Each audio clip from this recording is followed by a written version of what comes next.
Women's Wrestling Talk, the #1 women's wrestling show on the planet. Bonjour, you're watching Women's Wrestling Talk, the #1 women's wrestling show on the planet. My name is TK Trinidad, aka the Canadian Assassin, and I am not alone. She is the ultimate cat mom. Please welcome, and she's also a wrestler. I always kind of put that after. Please welcome Sarah the Rebel. What it do? And she's also another ultimate cat mom because they're equally cat moms. She hails from the Valley. Please welcome Emily May. Hey everyone. Hey, so this is every episode is a very special episode, but I am super excited because, it's my fellow Canadian. We do the news and all that other good stuff. However, this interview is so important. She is a fitness model. She's an actress. She's a mother. She's a wife. She's a legendary professional wrestler. And like I said in the beginning, she is a fellow Canadian. That's the most important part, I feel. Please welcome Trish Stratus. Hello, guys. Thanks for having me. How are you doing? I'm great. How are you guys? Good. First off, let's kind of just talk about the pandemic. So I have my whole family's in Toronto, and it didn't seem like it was as bad as certain parts in the US. How is it going right now? Maybe when you talked to them, it wasn't too bad because we just got put in lockdown as of Monday. So we're in full, Toronto, the actual city of Toronto went into lockdown about 2 months ago. They had the 30 days and then they had to extend it. So now the rest of us in the surrounding areas are in lockdown. We're in lockdown. So we're just kind of doing our thing. We haven't seen the numbers going down since they put us on first lockdown. So I don't know. We're just standing by. I personally am just focusing on the kids, making sure that as long as they're safe and their schools are open, and that's what's been our priority. So they've been great so far. The schools have had they have amazing protocols in place that allow them to go to school safely. So that's been my #1, and making the most of my time when they're in school. Oh yeah, that's a long pandemic. Put that way. I know a lot of parents, their kids aren't in school, so they're doing homeschooling, and that's been quite an issue. Oh yeah, my niece got all Fs. Shout out to my niece. All Fs from distance learning. I'm like, oh dear. Oh no. Yep. They don't even do it on a curve. That's how old are they? She just entered 9th grade. So what does that make her? 14 or 15? Yeah. I don't know my niece's ages. I got 16 of them. That's hard though. That's a bummer. Yeah. My sister and my brother-in-law are both teachers, so 1st grade and 8th grade, and they both have to do everything virtually because they're here in LA. Everything's closed, so It's so bad out there. Yeah. Well, we did virtual for in the beginning, so it was from March till the end of school year, June, and that was intense. It was. I have a renewed respect for teachers, absolutely. But I have a 6-year-old, so he's 6 years old. But the kid was on from 8:30 in the morning until 3:30 at night, afternoon. So it was intense. And then I have a 3-year-old I'm trying to do stuff with. So it was loved it. To be honest, I actually loved it. I loved the challenge of it. My whole kitchen turned into a classroom, and you know what I mean. I loved it, but it was pretty intense. It was just get up and go every day, Yeah. Was there a special activity you did with them to help keep them busy and kind of engaged while stuck at home? The thing is, they knew it was school, so Max knew this school was starting at 8:25. You had to be sitting on the computer, so that was that. My little girl is 3, and she does Montessori. So I just set up a Montessori system for her. So basically, it encourages independent play. So I set her up with the materials, and she kind of just went off on her own, which was kind of cool to see a little being do that. And then I loved it so much. I wanted to keep the kids in the swing of things. So when school did end in June, I did Mama Camp. And so I did so I had the chalkboard every morning, and I did a science experiment to get them excited to do something fun. We do the soda pops, exploding bottles, or some fun stuff like that. And then we would do I wouldn't say that we're doing math. I'm we're doing numbers now, and we're not instead of language arts, we're doing words now. And so they both had their own activities, and then we did a craft, and it was fun. I enjoyed it, and they loved it too. So nice. Yeah. That sounds like fun. Let's get into it. So you had a movie called Christmas in the Rockies. First of all, I loved it, but I have some questions. Okay. Okay. So we'll get so it was shot in Canada. What part of Canada was it shot in? Just north of Toronto, which is the Muskoka area. So where the cottage country is where we were. So okay, nice. Yeah. And then, how did the role come to you, or was it a pairing, or how did it come about? Yeah, my agent brought the role to me, and and I was like smack dab in like homeschooling, top notch, steady for like months on end. Maybe eating more than I would have normally been eating with appearances on the go, kind of thing. So, just enjoying. Like, I'm like, oh my god, Netflix and chips at night is so fun. I never get to do this because there's some appearance down the road that I gotta like look, good for. So, he calls me. He's like, you got this cool. It's a cute little movie. And it's just a cameo you'll be doing, and it told me the role, and I loved it, right? And then I said, well, when are they shooting? Because I was like, looking at my physique. I was like, when are they shooting? He's like, oh, we're in the middle of a pandemic. I don't see them shooting until like it's for sure fall or something like that, when everything dies down.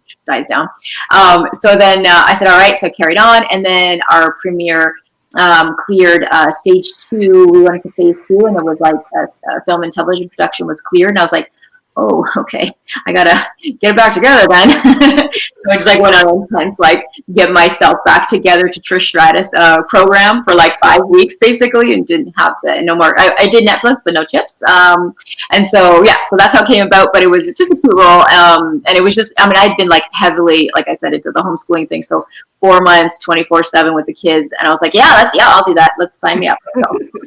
And it was great. What was your favorite part about this role? Oh, she's just like a kick-ass. She's like a kick-ass pioneer in her industry, and so that kind of spoke to me. She's like, so the story is about a lumberjacking company, and there's like a competition for lumberjacks, and I play Marie Brown, and she's a champion axe thrower. And so I come into town to basically and I grew up in that town as well. So I came in to judge a contest as well as do commentary on the broadcast of it. And then, there's romance, and there's a training scene, and there's all kinds of fun stuff. So yeah, she just spoke to me. She was like this cool character who, was just like coming back to her roots in her hometown and kind of getting back to her family feel. So it's a cute little role, and it's a great movie. So I had a question, which is axe throwing more of a thing in Canada, or was that just because they thought it was cool? I was like, never mind. I've done it. There've been some like fairs in our summer where like they were like, there's like an axe throwing thing, and I was like, oh. So I've tried it before.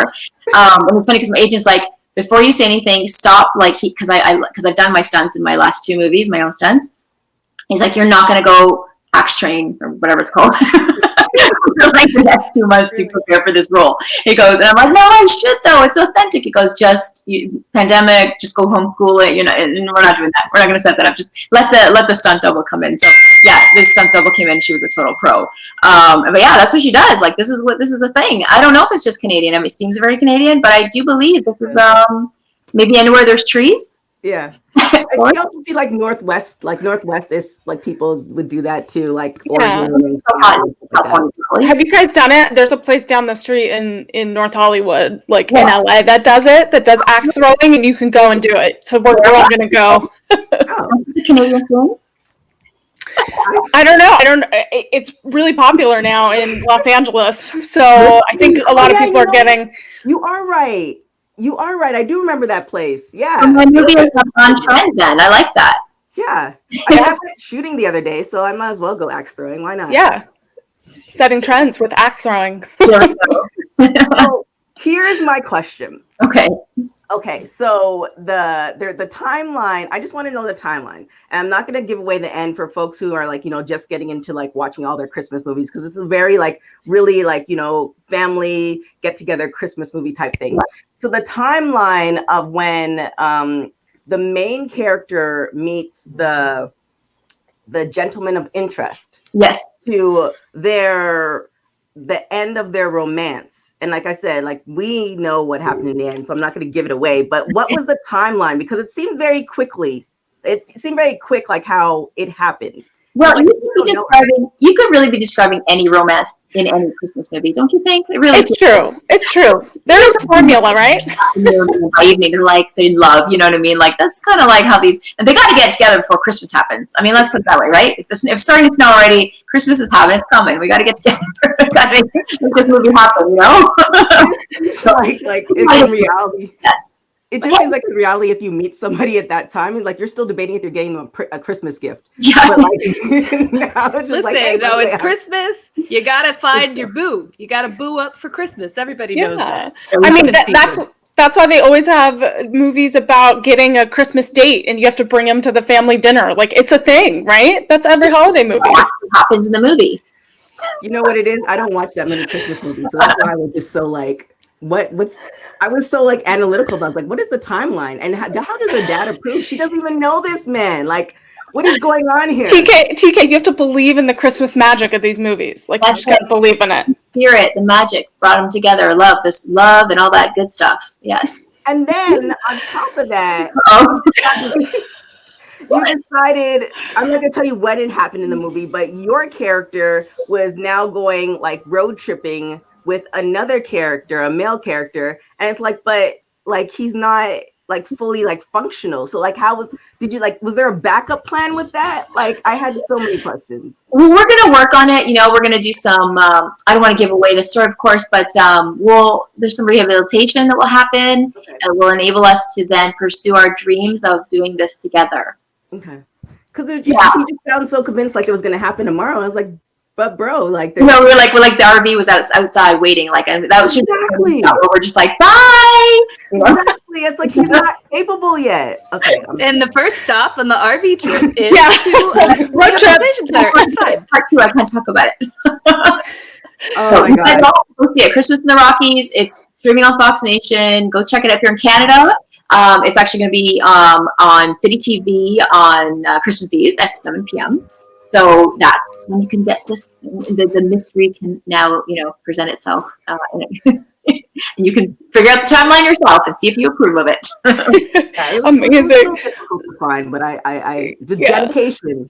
So you said you're watching a lot of Netflix. Are there some like movies and TV shows that you just like fell in love with during the pandemic? The show we always recommend everyone asks is like Narcos is like so good. Have you guys seen Narcos? Yes.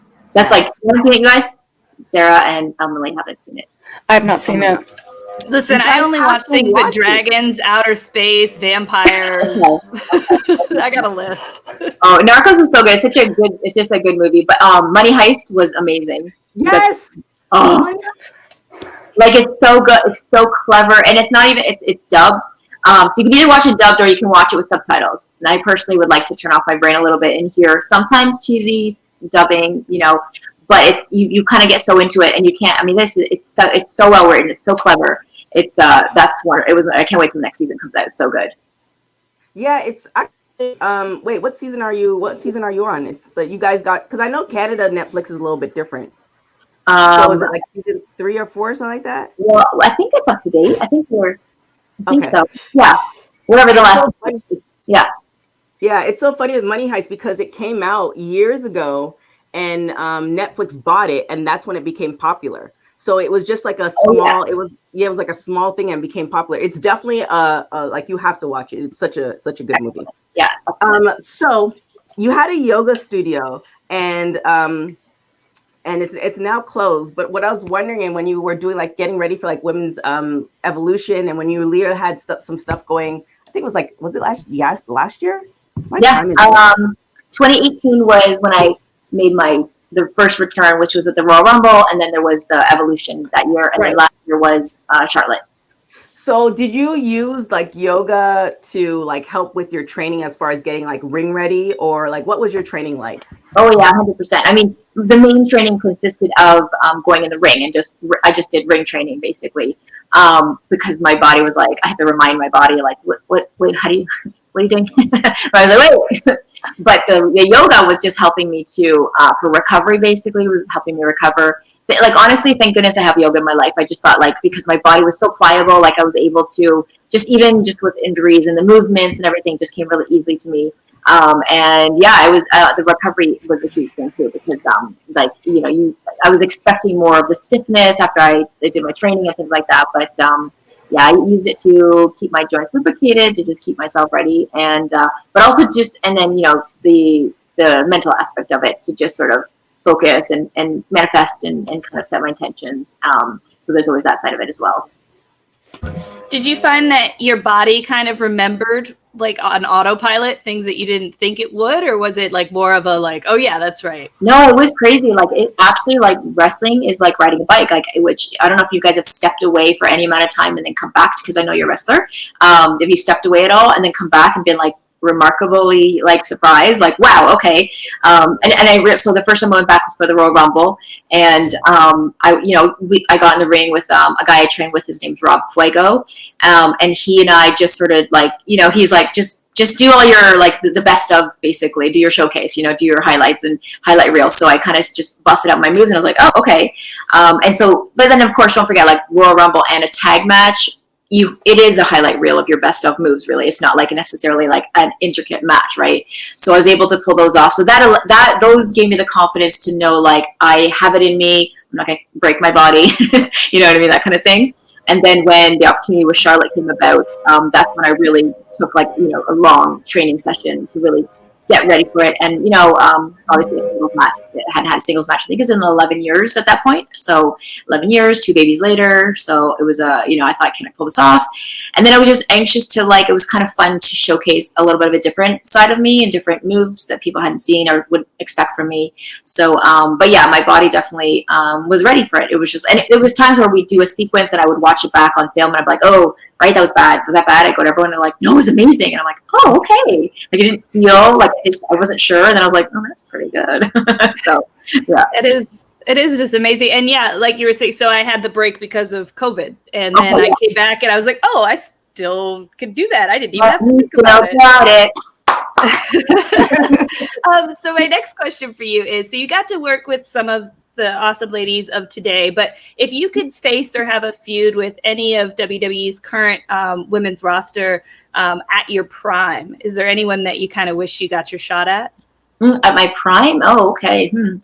I mean, prime or even not prime, I feel like Sasha and I have this like thing that I think fans want to see, and I think like deep down I would like to see. I think, I don't know, I love her so much. I respect her as a person and as an athlete and as a performer and as a friend, and I love what she does in the ring. And I just, sometimes you get in the ring, and this, Sarah, when you get in the ring with someone, sometimes you just have this thing, and that's something that Amy and I had. Lita and I had that thing where we get in the ring, and Mickey and I had it, Amy and I had it, Victoria and I had it. Like, it was just something you get in there. It's like, oh, okay, something's going to happen. The Rock Austin, that kind of thing. And so when we had a simple face-off at Royal Rumble, and people are still buzzing about it, like how many years later, and talking about it like it's a dream match. And so, I always have said ever since I retired was, if there was an opportunity for me to go back, it would be for something that was, challenging, stimulating. The fans want it, something that's exciting, and it does something for both parties involved. So she kind of fits the bill in that regard. But I'm not to say I'm coming back or anything. I'm just saying that's someone that I think Trish Stratus and Sasha Banks is a nice pairing. Well, see, I'm known Here comes TK. I'm known for having some amazing story ideas. Some of them have been stolen by some promotions. I won't name who. However, I think this or borrowed. Stolen? Yeah, borrowed. Maybe the compensation's in the mail, but you never know. So this is my possible storyline for you. Okay. Just in case, So here's the deal. So, we're in pandemic, we're in lockdown, but what people don't know is that you've been training hardcore, because you and Sasha have had like a beef going on, and it's been slowly brewing, and you just want to prove to her, like, you might think you're the boss, but like, I'm really the boss. Like, it's never going to end. And so when pandemic lifts, that's when you come back and you strike.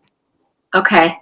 I like it. And I could drop like little hints along the way, like training, like this is my boss workout, or training like boss, or like that kind of thing. Exactly. I like it. And like a cobra, you strike. Yeah. I can see the social media, all the promos on social media already. So with that question and the such a possible storyline, like you can just build on it layers. Is there a possibility of you coming back, like once in a while? Like, I know it kind of feels like when people say like they're retired, especially if you're in good shape, you're never like really retired. Like, you still will. You retire with the in case there's a good opportunity clause. right?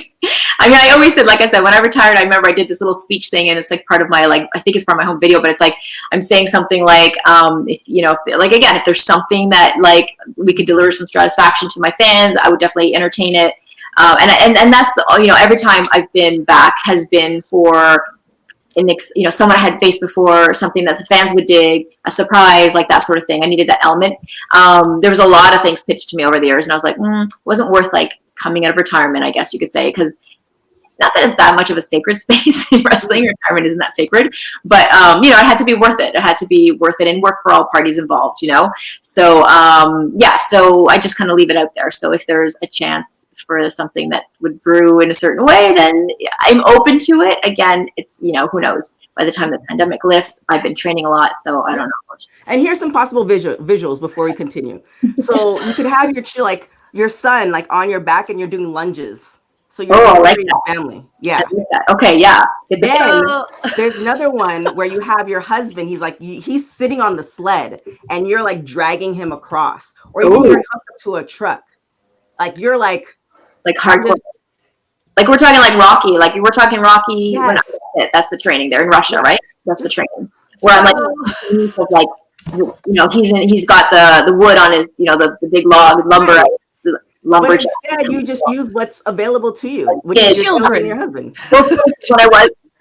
Using the children, you know, curling them. Exactly. when I was fighting Charlotte, it was coming. I pitched the idea to Vince. He loved it. We decided to go with it, and they're like, "Okay, we want you like right away. Like, can you come to TV?" I was like, Canadian thing. So I have the cottage booked next week. So I'm gonna just have to go to the lake for the week, but then I'm more than happy to start after that. But I was at the lake, like I literally was like doing the squats with my kids and like doing doing beach workouts because I had no gym, and I was just like, I was kind of freaking out. I'm like, oh gosh, that's kind of coming up soon, and I haven't ring rest, you know what I mean? So I had no ring in front of me, and yeah, I was doing what I could, what I had in front of me. So I like that idea. Okay. Just saying. For my folks who are not Canadian, cottaging like in the summer in Toronto is like going to the beach. In like LA or other places. It's different, but it's kind of the same, relaxing. I think cottaging is actually more relaxing because you actually get outside the city, but definitely a Canadian thing. Yeah. So speaking of retiring, you retired on your own terms, and you're one of the few huge WWE superstars to have done that. Do you have any advice or like anything you would tell someone else trying to kind of follow in the same footsteps of choosing their own time?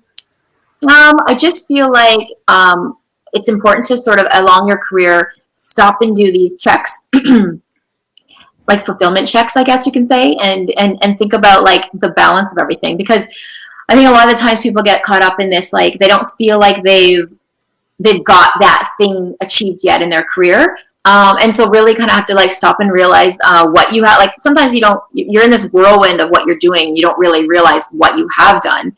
And I know especially with wrestling, like it's so intense, you're so go, and you don't think, you know, but then when you stop and go, oh, I did this thing, like a lot, especially us as women, like we don't stop and acknowledge what we've done, or even, you know, I mean, even when people say, oh, you've done this great thing, you're like, no, it's like, we don't accept it. You know what I mean? So, sort of be a little bit more open and aware of what we've done, and do a little fulfillment check. So realize, like, have you checked off any goals on your list? Are you, you know, what more do you need to be able to be fulfilled, and is that goal attainable? And I feel like I did that when I was, you know, my contract was coming up, and I kind of did that. I kind of decided, okay, like I've worked with all the girls that are currently available to me. I've had that dream match. I've been champion. The champion, of course, that was on my checklist. So yeah, I felt fulfilled. I felt like I felt really like satisfied with what I had done in the business at that point. And, you know, then you have to kind of say, if I walk away, will I be okay? So then there's the other check of that stuff, and making sure that, you know, if you do walk away, because that's making sure that really the career isn't necessarily, that's not your everything. So, you know what I mean? It's like, it's not my life. It's just part of my life. And I think that was an important thing to make that the different variation of walking away and then still being able to just like, you know, love your life still. So you were inducted into the Hall of Fame. Now, is there anybody that because, you know, there's only so many spots per year. Is there anybody that you feel like should be inducted? Like any suggestions that you can, you know, you put it on the show, then, you know, maybe other people hear and yeah, the Widow's Peak Freak. Victoria, right? Lisa Marie Braun. Yeah, she's. I don't know. I'm surprised she hasn't been inducted yet. You know, I feel like she's definitely. Gosh, she did so much in WWE and then went on to just have a whole another career in TNA. And she's, you know, she's iconic. She was a definitely like a character that people gravitated towards and was interested in, and she did a lot for just especially during that time in WWE when we were just transitioning out of the eye candy of it all, and she was definitely pivotal in transitioning the fans, I guess, educating the fans to view the women differently. You know, she was definitely a big part of that. So I would love to see her. I'd love to see her part of that, the Hall of Fame, part of the family, in the Hall of Fame family. I like it. That would be amazing. So you were earlier this year. You were inducted into the National Wrestling Hall of Fame, the Dan Gable Museum, and on Instagram you posted about how this is a step in empowering women, but there's still a lot of work to be done. And so, where do you see kind of the wrestling industry going right now, and what other changes need to be done, and how can we achieve that? Well, I think we've certainly made a lot of strides, as you've said. We've seen it from the television time to the women. We've seen just the focus on women. You know, it's definitely a big shift. Consider like from where I came from, definitely to now where it is. But there's still there's a lot of more. I think, you know, there was a point where we were saying that there was not enough women, time for the women. And it's almost like they heard us, right? And they shifted. And there was like, you know, it was one match for sure. When I was back in the day, it was one match for the women. And you know, easily you'd see, even on pay-per-view, 3 matches, 4 matches, you can see that with the women now. So I think they've made good strides. Maybe in the pay department, that could be, some attention could be in that department. And I know that's something that a lot of women have discussed, and it's not only in our industry, but it seems to be across the board. That is a struggle that we still have to fight for. So you were in Evolution, and we had Lita on the show. Was it earlier this year? Yeah, I think it was right before the pandemic happened, back in February.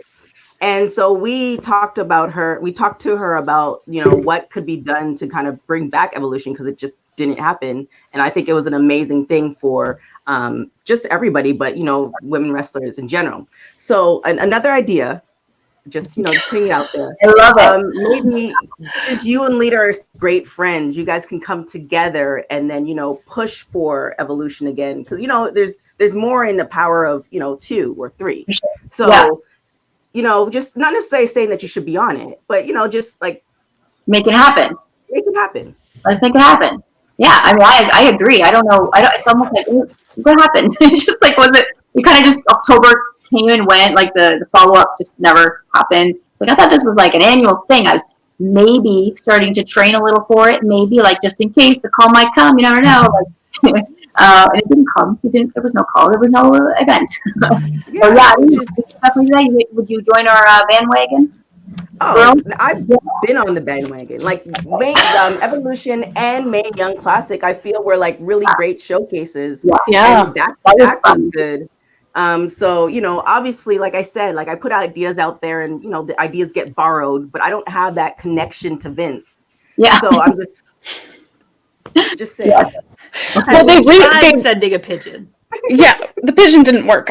But they re-aired Evolution earlier this year. I forget which month because they're all blending together. But everyone was talking about it all over social media, and everyone wants it to come back. And so we have to get the ball rolling on that.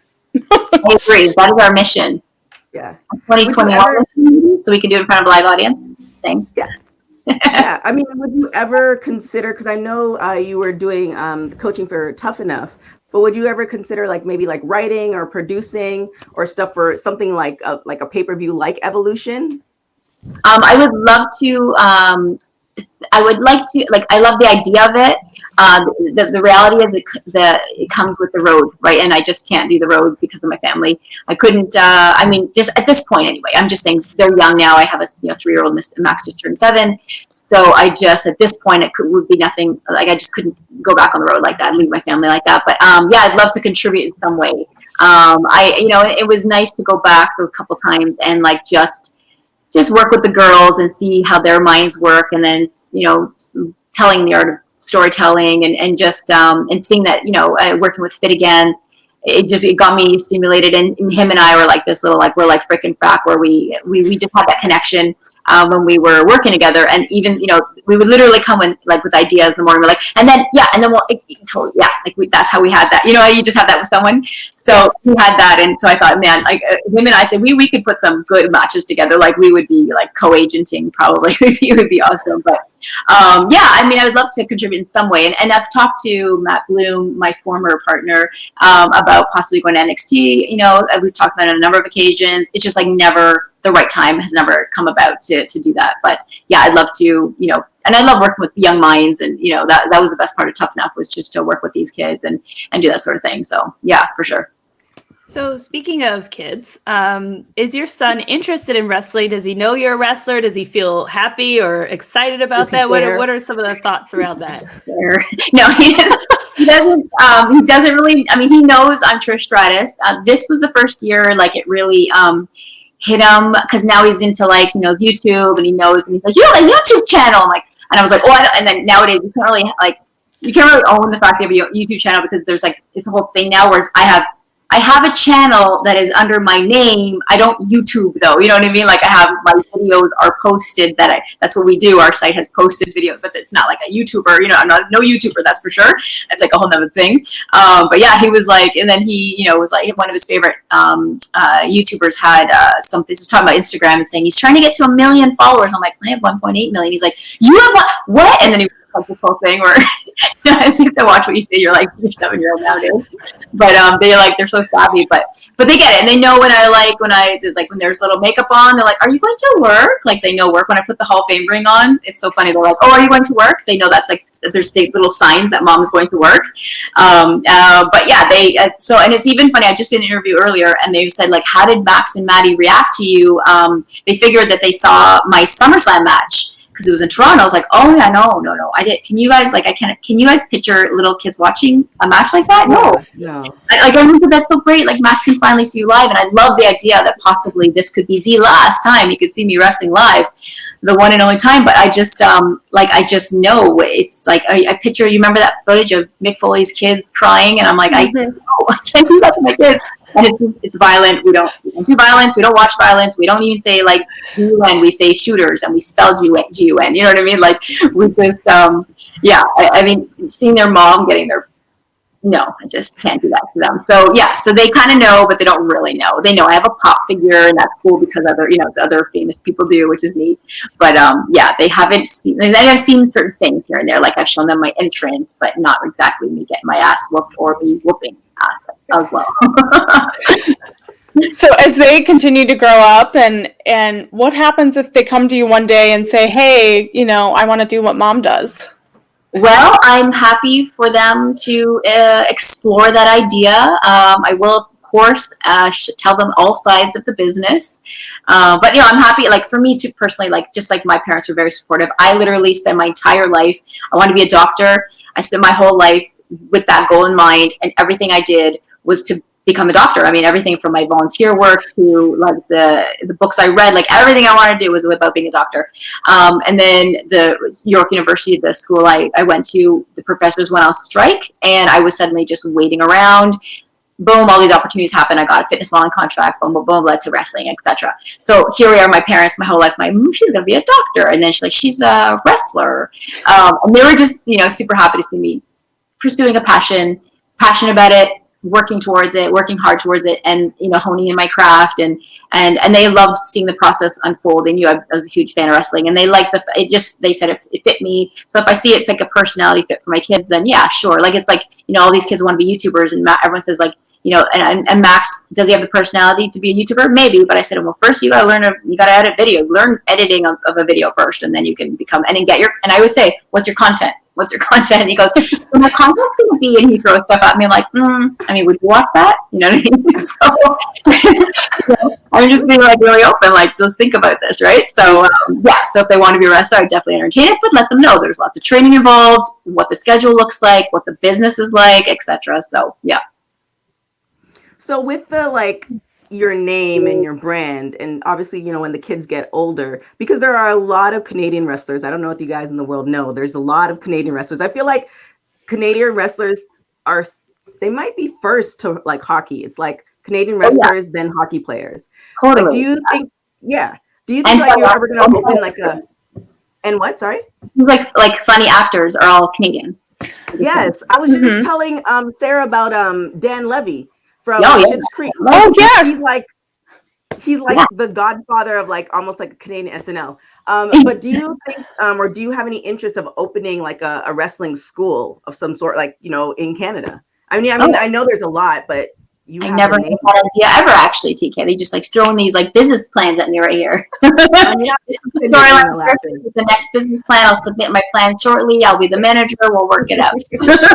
I have never thought of that. I mean, like when I opened up my yoga studio, there was a little phase there where we're like, oh my god, we could totally throw a ring in, because I have 3 different studios. We could throw just a ring in one of the studios and do like an after hours wrestling club, like a fight club. You know what I mean?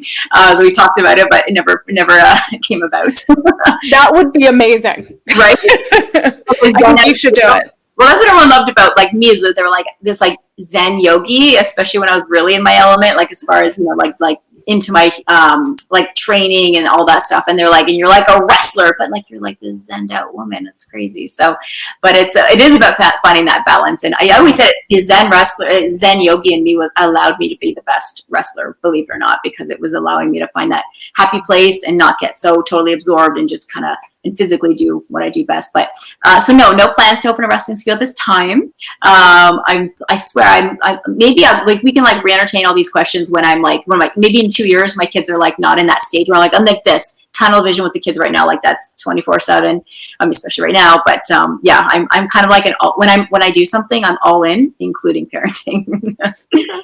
We'll take it. So when I write the script for this movie about wrestling fight club hosted by a yogi, I just want to be clear that I already had that idea before the podcast. Well, I think we've kind of sorted that out already, haven't we? And if you theme it around Christmas, Sarah, this is like the perfect Lifetime Hallmark movie. I love it. Well, it's the perfect Christmas movie. It really is. So speaking of the holidays, I love all of your decor behind you, but also you do like beautiful tablescapes. Oh, thank you for that. So there's like Renee Young's coming out with a cookbook, and there's so many superstars kind of branching out of, you have a yoga book. Do you have plans, maybe thoughts about doing a like craft book or something, Maybe I may have talked to a publisher who was interested in some of these things that I do with my kids. I have my food art, which has been a hit. And no, I just, I love it. And then my theme parties is my thing. So when my kids were like this year, like even Max will be like, Mom, what are we going to do for my theme this year? He knows it's like a thing, you know what I mean? So, I mean, I haven't posted his party yet because I've just, oh my God, it's been so big. As soon as like back to school hit, it's like, it's weird how like your kids are, they're away all day. Like technically you have all day to do things, but work has been really crazy. Like, because I have a couple of facets of work. There's obviously my old work, which is traveling around and doing things in front of large crowds of people. That's my old work because I don't do that anymore at the moment. So that's, doing speaking engagements and autograph signings. But my other Lego work is I have a small office in just a little bit, close to my house. And I have a little team there, and we sell merchandise. So when I had the yoga studio, we kind of brought the roster over. We outsourced our yogis, and then we sell fitness, yoga and fitness equipment. And then I also do my merchandise, which is like the pop doll we talked about. She's based on her. That's what she's based on. So we sell the autograph merchandise and things like that. So, but it's been nuts. The business has been so crazy. So my point is, I feel a little bit of guilt. You can tell, I've been my editors on my website have been like, yeah, when's Max's birthday was September 30th. So when's that blog going to go up? So coming soon. For you, Emily. I can't wait. Honestly, the YouTube party is like so cool. Like, so I just go all out on the theme, and I just I start to put all the ideas together and whatnot. But yeah, I actually I made cake pops with all his favorite YouTuber faces on it, and really cool. And I got a couple YouTubers to give him a shout out for his birthday. So that'll be all on the blog. So watch TrishStratus.com. I swear I'm going to get to it now. See, now I have pressure, so I'll have to do it. I know. See, I gave you a deadline. That's pretty much. You guys are just getting me, motivated. I'm like, I got to leave and I got to cut this interview off. I got to get to work. No, just challenging you all around. So on your IG, like you've said, like you have like a lot of really great best friends from the business. One of them obviously is Lita. Is there like a match in particular where like when you think of her and you think of your careers together that you're like, man, that was an amazing moment, like you relive it? Yeah, well, there's two, but probably the first time we main evented on Raw, first time women ever main evented on Raw. That's obviously special because it's such a milestone for women and for us in our careers.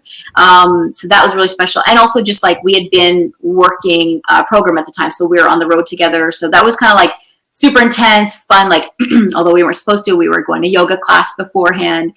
And like, I say not supposed to, kayfabe wise, as far as like, you know, but we didn't think too many people in the yoga studio would be like, hey, aren't those Trish and Lita aren't supposed to be friends? Like, not too many yogis were tuned into wrestling at that time, right? So we had like just really good road tripping stories at that time. It was just like a really fun time for us. And then to be able to like culminate it towards this amazing match. And, you know, walking in the first day, like when we saw us, our names at the top, we're like, is the board upside down? Why are we at the top of this list here? And so, yeah. And then having your coworkers around being super supportive. And it was funny because I remember like, we didn't even care what we wore. We both wore our stinky house show clothes, like what we had been just doing wrestling events for Friday, Saturday, and Sunday and we just were like, I can't even think of an outfit. We need to focus on the match. Like it didn't even matter what we looked like, you know what I mean? Although those outfits became pretty iconic because they're like on action figures and stuff like that. But yeah, that was pretty special to share that. Like we definitely go back to that always. And then of course our retirement match. I mean, to have that final, you know, swan song, to do it with her, my nemesis for so long, was pretty epic as well. I have another idea. Okay.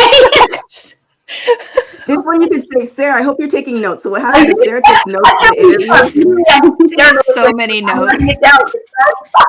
So this one you can save because it's not. So you know how Ric Flair, he had his documentary, and in the documentary is like pretty much cartoon characters. Mm-hmm. It's gonna be Trish Stratus, and you talk about all your road trips with everybody, and so you don't have to be on camera. You have a cartoonist just do it via cartoon. Like I think that concept is really, really like. I actually love that because then I don't gotta do all this every day. Exactly. I love it. And that could be on the WWE network. I'm just. Okay, so write it down. We're gonna be in touch later, TK. we're gonna come up with a business plan together. We're gonna come up with a schedule. It's gonna be great. I love it. TK has been holding all of these ideas in for 2 years. I know. Honestly, this interview has been a long time coming for sure. I'm so happy we finally made it happen. Like it's been really. So thanks for having me, you guys. Like this has been, I mean, and there was crazy stuff. It was like either the pandemic, or it was either too busy on the road because I was traveling and crazy, and then trying to parent and juggling, or I was in a pandemic and I was just not doing this right now. You know what I mean? I was too busy at home doing, you know, the home stuff. So now we found the happy medium. The kids are in school, and here we are. See. Yeah, shout out to your team for returning my emails. I really appreciate it because they can definitely just ignore it. So you know, I'm appreciative all the way around. So. I have to maybe send them some. I have a company, so maybe I'll send you guys like some products, especially like. Oh, and those products are good. Oh, it's amazing. They have the most amazing holiday scents. Yeah, so I have candles. I do candles, body butters, body scrubs. There's some others, body wash and stuff like that. Ooh. All natural. So you could have booked this interview a long time ago if you sent that to the office, bro. Damn. Well, TK. In exchange for them responding to my emails and like you being on, I will send you guys a whole thing because like you're so trusting. I think they got like annoyed, but you know I think the Canadian in them just didn't. No, it was really totally. We're like. So she'd be like, so we heard from TK again. Okay, I'm like, we gotta do with this Canadian girl. We gotta support our Canadian girl. That's what we gotta do. So beautiful. Well, thank you. So we're gonna hit rapid hot tags. So what happens is I'm going to ask you a question. You're gonna say the first thing that comes to your mind. So you ready? Yes. Okay. Poutine or French fries? French fries. I know it's very un-Canadian for me to say that, but I know. I'm sorry, Emily. Are you happy or shocked? What are you feeling? I like poutine. I've never had it. It looks gross. That's so funny. It's very un-Canadian. Look at the water over there. I love the hydration. I'm so shocked. I was shocked. I needed water. I'm after shocked. Hearing that. Like, I don't even know what to like. Poutine's amazing. Emily? Mm-hmm, I do. Yeah, I just see, and it's funny. I've never tried it either. Isn't that so funny? And when you thing, that's actually more. Really, let's be honest. It's a Quebec thing, right? Maybe. Because I always thought, because it looks so gross and so like fast foodish, I always thought it was an American thing for the longest. I had no idea it was a Canadian thing. Never had it. Yeah, it doesn't look good. M&M's or Smarties? Okay, well, Smarties this is a trick question, isn't it? Because it is. See, so Smarties in Canada. I know this because I was on Who Wants to Be a Millionaire. And I got caught on this question because it was like a Canadian, basically it's the same name, but it's a different candy. So the Smarties in the US are those small chalky candy things, right? Yeah, which I do enjoy those. And in Canada, we are candy coated chocolate things, more like an M&M, but different, flatter, different tasting. So if we're doing the Canadian version, I'm going to go with Smarties. If you're offering me Smarties in the American version, I'll go with a Rocket, right? Yes. Although I think that the M&Ms, the Smarties, or the shell and the Smarties is a little bit sweeter than the M&Ms. Because I have people ship me Smarties, and it's still a slight difference. See, and I don't think the shell has any taste. I feel like it doesn't have a taste. In what? Like a Canadian Smartie?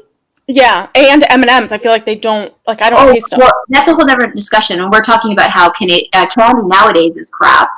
And like, I used to be so excited about Halloween because you get these little, you would eat everything. I would eat everything at Halloween. And now, like, I honestly don't even eat one bite because I'm just like, no, I'm going to have, like, I'd rather have quality something else. Yeah. Calories to good use, you know? Yeah. There, I thought that was a trick question. Another one. I was on the Who Wants to Be a Millionaire, and I asked for glossettes, and I said, oh, it's a chocolate-covered raisin, but it's not, right? In the U.S.? What's the glossette? It's Raisinets in the U.S. Well, Raisinets, something different. Raisinets, yeah. Yeah, different. Anyway, so that. I'm proud about those ones. Yeah, those are good too. Tim Hortons or Starbucks? Well, I don't drink coffee, so I mean, I guess we could go down to like what is the better baked good from there. I think better hot chocolate. You do hot chocolate. I'm gonna start Starbucks. Yeah. Oh, but have you tried? I'm sure you have. Second Cup though. Oh yes. In fact, we had a property downtown Toronto at Bloor and Jane area, and my building on the bottom was a Second Cup for years, so we frequented them very regularly, and they're delicious, and their hot chocolate is outstanding. So are you a tea drinker or no caffeine? So no caffeine. I do drink tea. I do my herbal teas, but I don't drink. Sometimes like my office usually goes, if Trish had a cup of coffee, I'd literally run out a window. I'm just like, I don't caffeinate. It's just not a good idea for me. So yeah, for my folks who go to Toronto, I would say if you're doing hot chocolate, Second Cup. Yes. And then you can alternate between Tim Hortons and Starbucks depending on how much money you have. I like the goodies at Starbucks. Like they have that chocolate, what is that, fudge, oatmeal fudge thing? I don't even know. Something's probably different. Maybe it's different in the States. I don't know. But yeah, it's different. I think they do different little pockets of stuff. But yeah, we can roll with that. Favorite quarantine snack? Oh gosh. Popcorn. I'm a big, I make my own popcorn, like the kind old school, like in the oil, pop it and that, real kernels and all that, and I'll microwave. And it's delicious. And we made my husband the giant bowls, lots of butter, and there was plenty of that consumed so far. Do you have an air popper? Yep. Stop. No. You have to pop it in the oil and get that taste. Do the oil. Okay. Oh, it's so good. No, air pop. It's like meh. You know what I mean? Meh. That's how I feel about it. I getcha. So when we get together, I'm gonna get some popcorn. When we get together to watch the Trishmas wrestling, the Trishmas, movie, we're gonna all have my popcorn. So, oh my gosh, is this an official movie night? Movie night. Your house? That's part of the premiere. Yeah, my house, of course. Yes. I'm writing this on the calendar for a future date. Yeah. The best Christmas ever. If you could wake up tomorrow having gained one quality or ability, what would it be? Say again, sorry? If you can wake up tomorrow having gained one quality or one ability, what would it be? Oh, the ability to fly, of course. I like that. No, because who doesn't want to fly? Sorry, go ahead. I like that. If you were able to live to the age of 90 and retain either the mind or body of a 30-year-old for the last 60 years of your life, which would you choose? Mind. It's such a tough one. You agree? What? No. I kind of knew you were going to pick that one. I don't know. Well, yeah, Sarah and I are definitely the body. Trish, I have to know why. I have to know why the mind. The mind, because this is where all the goods are. This is where all the goods keep. This is how you can like keep your connections with people around you. The body is like a vessel for your mind to whatever. But I mean, also, it's hard for me to say that because my grandmother, she deteriorated, her body deteriorated right in front of me, but her mind was like, she was like sharp as a whip still, and it was hard to watch that. So I mean, we've struggled with that. It's a tough question. How do you guys? Why do we feel this way? Body? Why do you say body? Can everybody are like Brady Bunch square thing or just? Yeah, Brady Bunch. Sometimes we're in a line. So I had the opposite thing happen. My grandmother had Alzheimer's. So, I watched the mind deteriorate. But the cheerful reason is I just would like to be really hot and crazy. And I just think that would be like a fun thing to just have like the super hot body and be like, the cats cry wolf. And then people around me are just like, what? Just for shits and giggles, I like that as well. Yeah. I mean, what do you say, Emily? Yeah, I mean, Sarah wants to be like the crazy cat lady, which is fine. Like I kind of am going, part of it is because of your reason, is like I have to feel connected to people, and I feel like I need to have my mind in a right place to connect with people and love people and be kind and all of that. So that's like, that means a lot to me. So that's why I'm going with team mind. And TK? Yeah, I'm body. Because I feel like, because if your mind is still going to go at the age or at the pace of your age, like maybe about like 80, 75, 80, that's when your mind starts going. So you have still a good 20 plus years, 30 plus years of looking good. So I'm just, I guess the lesson here is why don't we just all take care of our bodies now, even when we're 90, we can do whatever. Yeah. Everybody do yoga. Namaste. Right? Yeah. Well, that's my thing. So I do yoga 4 times a week, and I absolutely love my teacher. Shout out to Jenny Brill. But have you ever thought, and I know like not now because you're doing, mom stuff, but she teaches yoga via Zoom. Yeah. And I know there's obviously DDP yoga and stuff like that. Have you considered kind of adding that to your like repertoire, like more of a live version of doing yoga? No, we always talked about women at the studio because a lot of the things was I had a roster of teachers that basically did my classes, and I did my day-to-days plus Trish Stratus stuff. But then we would have these special workshops or events where I would host them and I would teach them. And so that was like obviously were bigger draws. I was a huge draw. I'm huge in Woodbridge, by the way, guys. That's for my studio. So,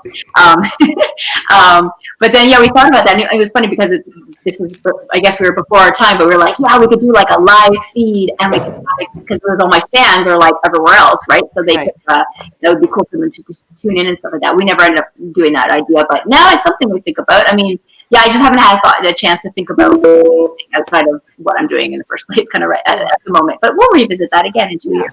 And it could be easy to do IG Live or Zoom. Yeah. It's very, and it could be donated. Okay, another idea. Oh, another idea.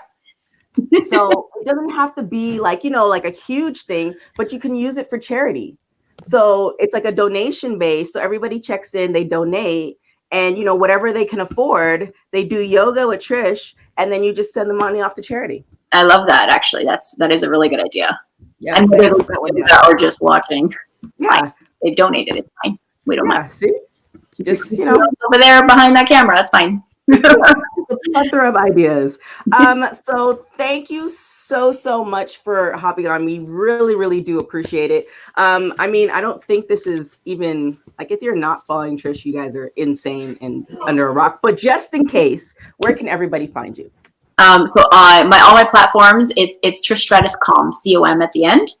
And you can get Emily, as Emily knows, tablescapes, party ideas, wrestling shots, goodie stuff. There's all kinds of goodies there. So, yeah. And then Sarah the Rebel, where can everybody do? You can find me at Sarah the Rebel everywhere, including on Patreon, and anywhere you look. Anywhere you Before I get to Emily, I forgot something. Sarah, Yeah, you did. Star of the Week. I was like, all right, we're not going to do it. I did this research for nothing. No, I got you. Today's star of the week is Holodead. Debuting in 2013 out of Knox Pro Wrestling Academy, which is run by Rikishi and Gangrel, Holodead has wrestled for Stardom, the NWA, Ring of Honor, Shine, Women of Wrestling, and many more. She also had a match on WWE's Raw where she faced Bayley under the name Cammie Fields and without her trademark face paint. She has held numerous championships and was ranked on the 2019 PWI Women's 100. She's currently serving as commentator at Thunder Rosa's Mission Pro Wrestling, but we can't wait to see what's next for this twisted sister. Follow her at Holodead Andy and tell her Women's Wrestling Talk sent you. And if you want to learn more about a star of the indie wrestling scene, please shoot us your suggestion for future stars of the week. love it. Thank you. I mean, sure, Josh will put it together in the right order. Josh is Emily, like, Emily, where can everybody find you? You can find me on all social media platforms at Emily May Heller. And you can also find our throwing area there. There's in LA, right? Right, Emily? Yes, you can go and throw some axes right near me in LA. There we go. I feel like we could do a video and then I have like 3 more ideas. We can talk Yeah, about the 3 of us need to go and throw some axes, that's the Okay, idea. where can everyone find you? I feel like we should do it tying in with the Christmas movie. We should that should be a thing. Like people find because that axe place that Emily is talking about, I think it's been popping up in different places of the U.S. I'm sure it's in Florida, New York, etc. So people should go that or just have an axe at trees in the middle of the woods. Well, what social platforms can they find you, TK? Oh yeah. I'm sorry, I was getting into my ideas. Wrangle this up, girls. I'm trying to, you know what I'm saying? Yeah, she's like, wrap it up, TK. I'm fine. I'm gonna sit down. I'm not pick up my kids until another hour or so it's fine. But we're all doing our platforms. So your turn.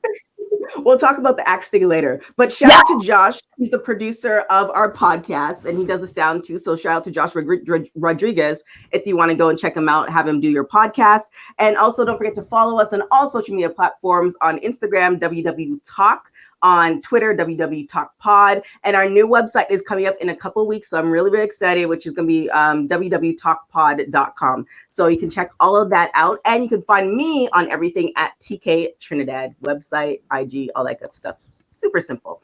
But like I said, Trish, thank you so much for coming on. I'm always super excited, as these ladies know, anybody who's Canadian. So I am biased. I'm just, all about. So thank you your team for making this work.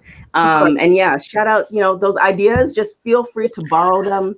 I will just be happy. In touch, I think we're gonna be in touch for sure. I love it. We've already been in touch for 2 years now at this point. Anyway, Yeah. I mean, really. And then, Thank you guys for having me. Though. It was so much fun. You guys are a blast. I really enjoyed our chat. So thanks.